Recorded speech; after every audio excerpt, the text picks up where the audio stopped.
Alright, so check this out. Your crazy dog is not our problem.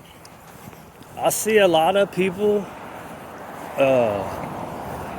mostly on the force-free side, saying, look, when you see somebody working with, oh crap. Why you do the butt scooting boogie? She had, like, forever she's always done it. Anyways, see somebody working with a reactive dog and they have a reactive dog, do them a favor and go across the street. Look, man. Now, if I see somebody in active training, yeah. Right? I'll be sure and, how's it going, man? I'll be sure and give them all that space. But if they're just walking and their dog's being nuts, I don't give a shit. You need to start working on your dog, right? So, the reason I say this is there was a lady, she was coming around the corner where we were playing.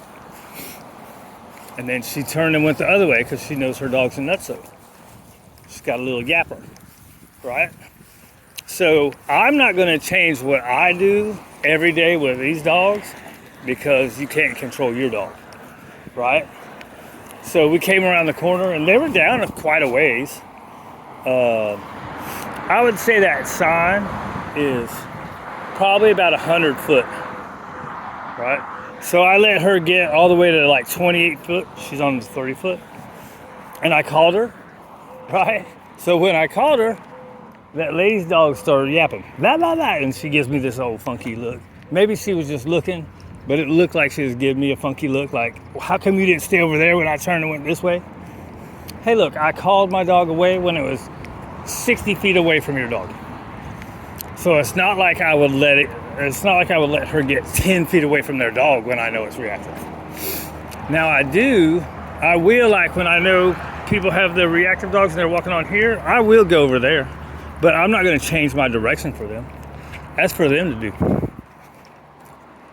You don't have to change what you're doing because somebody else's dog is nutso. Now again, if they're in an active training thing, you should watch out and you should be more respectful than otherwise. But I always give people their distance anyways. But I ain't changing. I ain't changing what we're doing. Huh. You gotta work on your dog. I'm working on my dogs. I'm not gonna make it harder on your dog. Or I'm gonna try not to anyways. But then at that point, it's on you, fool.